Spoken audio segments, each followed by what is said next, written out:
We've got an article for you. The article is dual income, no kid households are less likely to own a home. No, wait a minute. Dual income households with no kids are less likely to own a home. I've heard before that it was children that drive a bunch of home ownership in the country, but I've never seen any information on this. This is from GoBankingRates.com, October 24th of last year. Owning a home has lots of advantages. You can build credit, customize your home to your liking. You can build equity. You can avoid rent increases, which is huge, and qualify for tax deductions. But homeownership isn't for everyone, even when finances aren't an issue. A recent study from a large mortgage company analyzed data from the U.S. Census Bureau's current population survey to compare dual income households with no kids, DINKs, D-I-N-K-S, to dual income households with kids. The study found that although DINKs usually earn more, they are less likely to own a home than those who earn dual income and have kids.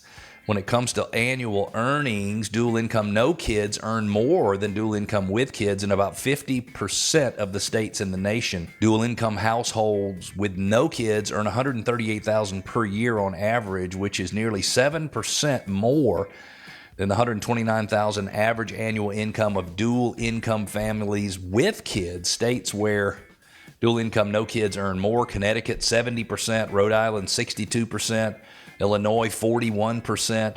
But a higher income doesn't mean basically that home ownership is a given. Even though dual income households with no kids often earn a higher average income than dual income households with kids, it's the dual income with kids that are more likely to own a home. Across the nation, 72% of dual income households with kids own a home, compared to 59% of dual income houses with no kids. In 39 states, dual income households with kids are more likely to be homeowners than dual incomes with no kids. Real quickly, homeownership percentage for dual income no kids vary greatly by state. In Mississippi, a whopping 93% of dual income households with no kids own their own home. Dual income no kids in Maine and New Hampshire, 88% and 86% respectively, own their home. In New York, only 37% of dual income no kid households own their own home, followed by 32% in D.C. and only 22% in Hawaii.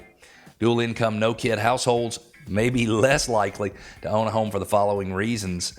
Number one, freedom and flexibility afforded by renting instead of buying, and no worries about potential impacts on a child's schooling or social situation. Dual income no kid households often don't require larger homes with multiple bedrooms, yards, good school districts, etc. that families with kids prize.